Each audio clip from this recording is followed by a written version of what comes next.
Ai có phím mừng một quả chưa? Rồi. Không muốn sao.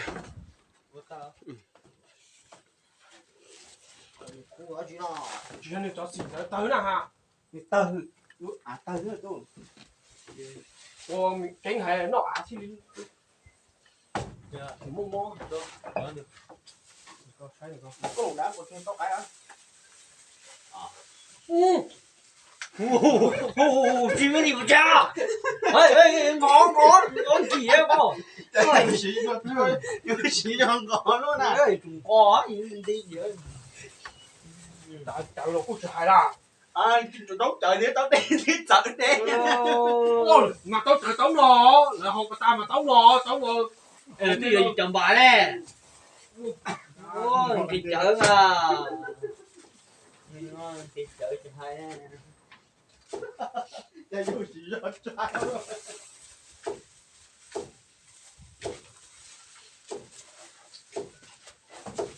Không pin nó còn thịt chợ nữa là.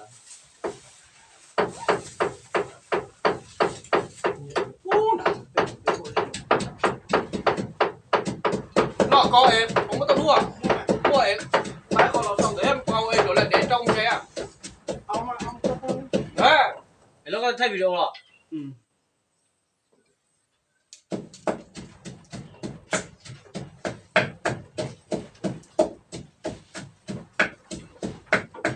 Nó vừa đấy là chỉ mua tài à.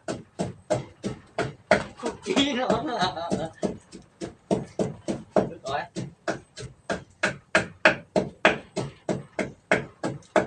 Bông cái đợt xa trong cái kho này, lá cho em. Chọt dưới dạ. Nó kia nó. Thì chỉ lấy lúc con có bánh gì hả đấy. Và lá này. Ôi, chúng ta chỉ là nắng rồi. Cái yếu tố là những cái ly ra. Cả đi nữa à. Cái ly. Nó có chuyện một tàu đúng một tàu à, không chú nó à. Đúng rồi. Giống. Đúng rồi. Những cái thằng đi chết để cho không có mà tôi chơi xa đi. Ê, cũng nó cá rồi giờ cũng cá tuổi con từ đây là giờ nó lúc hư à. Nó lúc tao là đông cũng thì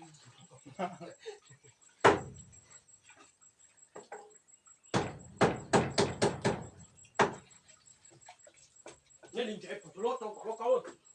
cốc luôn kia mà. Ô hộp đừng chặt hầu à. Đi vô nó. Cho cả lá sao chỉ mất trong rượu. Nó uống nhiều con của hồ vô. Muốn khi giống kia là được luôn. Khi bỏ nó ha. Cam chế. Cam chế quá. Wow. Cho nó tự phản tao nó. Giờ ăn rồi lúc đi đủ con chế thì con nói gì không? Trời cứ đủ hậu.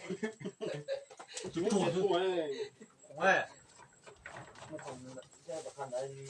Chúng rồi. Nó cho nó. Thôi mà lẩu ná mà thế ấy. Không con tao lò lắm. Cái gì này có tay gì mà chụp tết cái nó to luôn. Ê tay nó cao bọt chè đấy.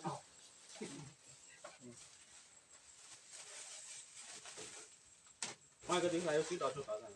Cháu à. Sao cháu? Đúng rồi.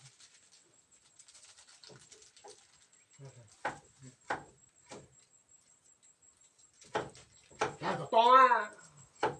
Này nát to này có tê tôi. Buồn. Cái tiếng này đây ở trong nó là thế đó.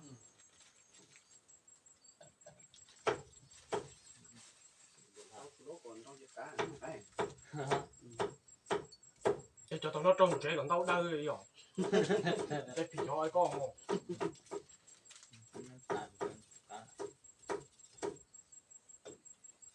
Ô, chỉ cho hát đây rốt chỉ thành đá tu rồi. Nhưng tay cái củ cái nhìn này. Từ nào? Ô cái gì anh? Cái củ tao biết tôi chẳng đám mỗi tôi ra, tôi là lúc không đáng đã. Cái củ có vị trí ra chưa được à? Không đủ à? Chỗ non chưa các công ty nó chắc chắn nó là bỏ không nhau xưa nhà đi dàn gì thế mà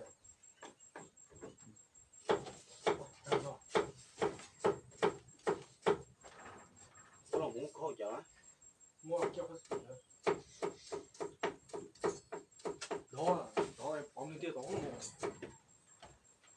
điện là đi cái gì ạ dạ không thì cho không ra là tuôn không phải là bé trắng đã tuôn không ăn cưa chúng ta bỏ lô đó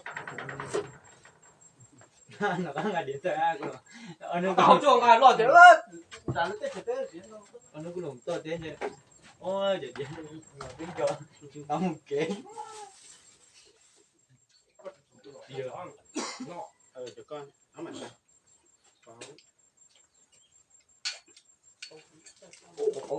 gặp lá lắm này cho nó cho thân cho à để soi đó còn bao không chơi chuyện nào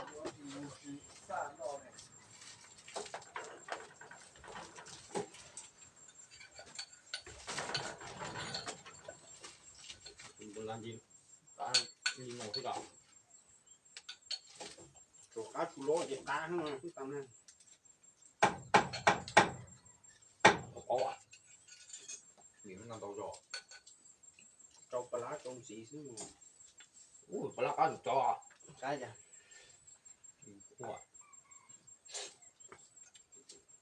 chim mà áp một lô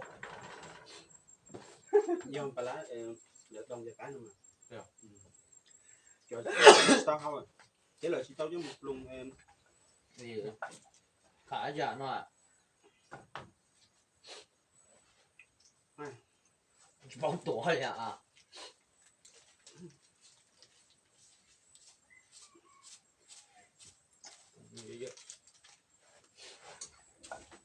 bơ ở tùng bỏ ra nữa đó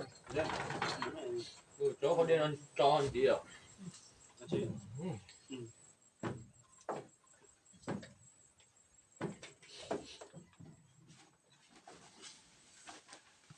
cái tổส้มตำđấy hay luôn á ôi tổส้มตำđấy tao tổ con xa nè cái tôi chơi nó chủ quan nó là chính nhá để tôi nói với chúng ta nó chứ nữa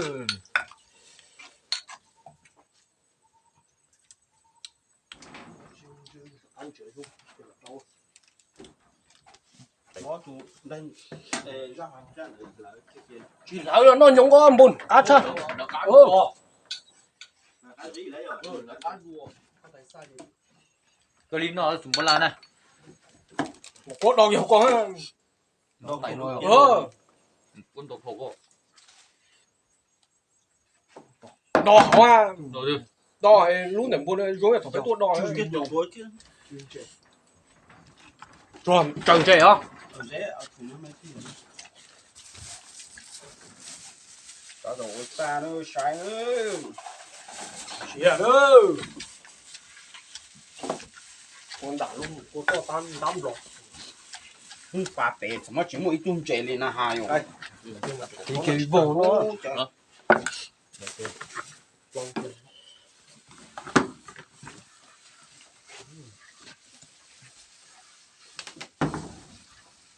càng nát kín đã là thịt bè hơi sủng bala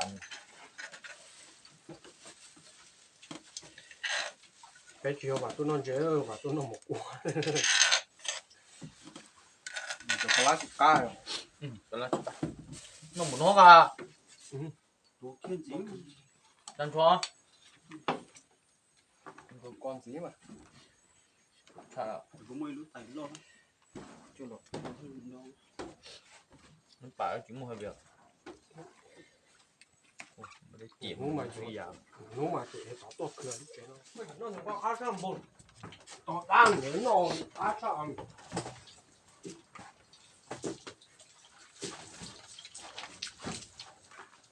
sắp ra chưa không chắc khá đôi chi luôn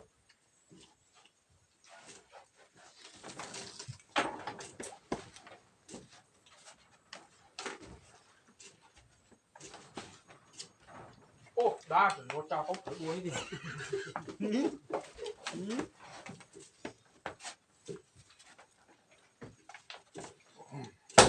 no chơi chép lát rồi tàu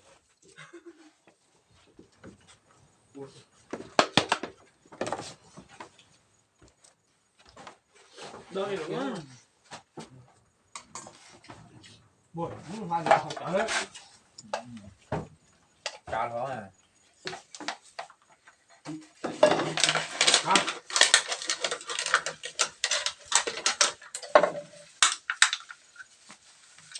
Ủa xa đó bị bên nào ai ăn vào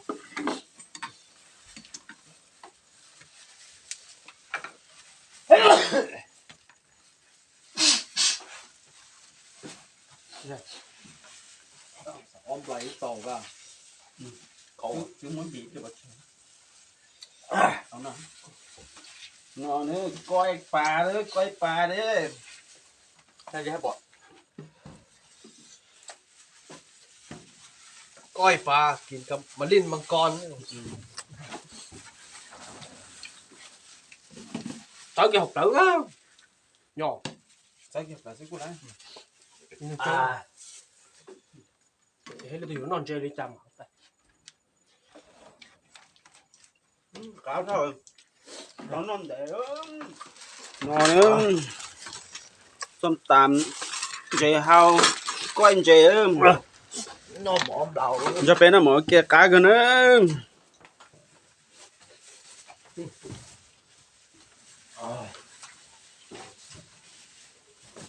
không cho chạy đỡ thì mà nó cho chạy đỡ là ố cá chụp tới ô mỏm đầu thế mà cá tí tía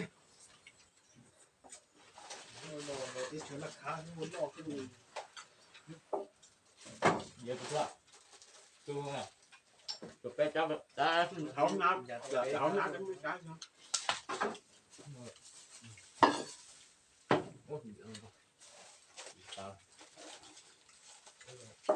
mà đi máy này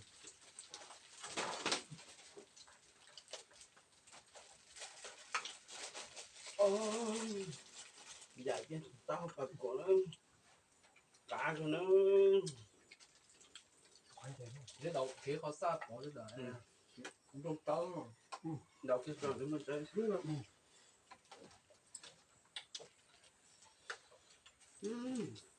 cá chân giò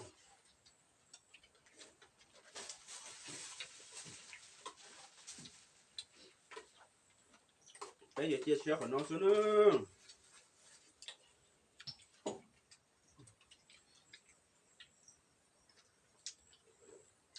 có cá không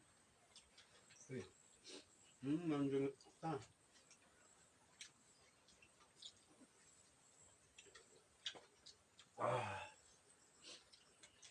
gặp phải là mãi hư cái này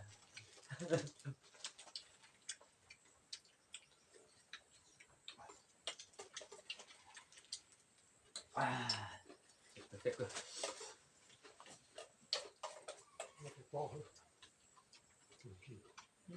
cái một quần cái kia cái gì đó tách bột trong người ra con chết rồi chết bà nữa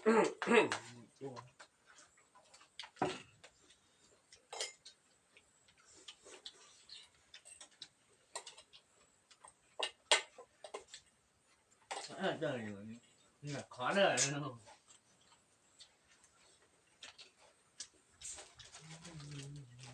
chỉ mong để đâu mua tàu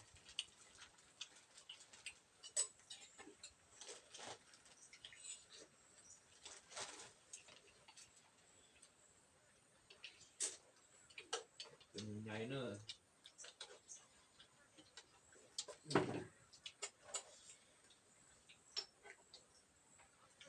xong là chưa xong tôi lên tàu xa hết rồi thì nó chúng chỉ làm chơi lo liền rồi lại vật đã có bỏ nữa thế đúng đã đó rồi tôi cũng tôi nhìn nóng lột cũng tôi lấy nữa tôi tụi tôi đuôi phương nó vậy ông nó nó đuôi rồi lơi chạy được chạy cho nó kìa chút lên ta mua cả tao nhiều nó ngon cái rồi đập lại即係有一檔就你攞隻兩 J 啊，你冇攞弄塌咗啲啊。thì nếu trong này có một tôi cho nên mình phá cái con nó đúng này phải có. để cường Còn trong tại mà chúng ta luôn chữ tôi muốn là gọi tay cân vậy mà. Chạy.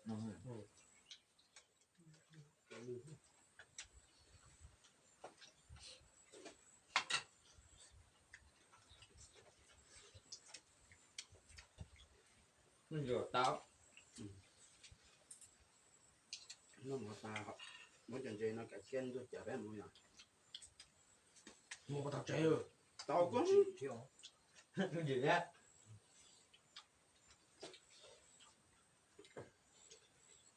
chả không thôi tôi tưởng nó không sẽ trái nó của ọc Cho nên ta được mà chắc không chị ăn.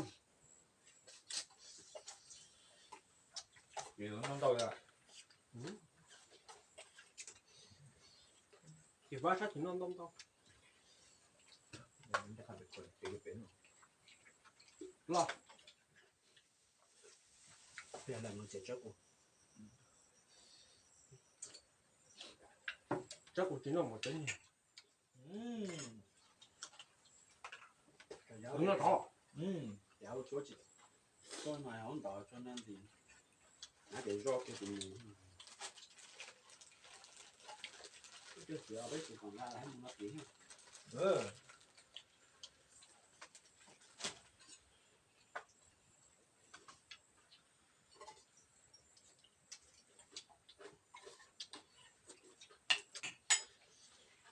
ô mà đừng mình cho chợ đá này mà đá cái nữa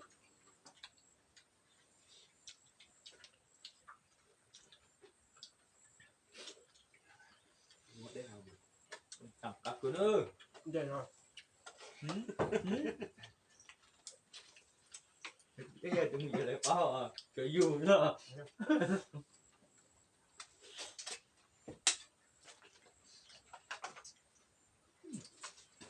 Mình phải làm luôn cá rồi.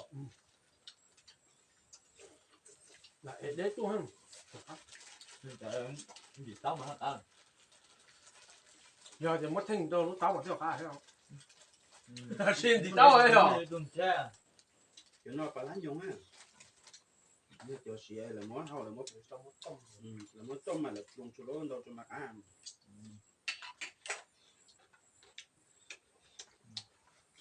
Chụp mình chơi sợ tao. Chỉ có cù à.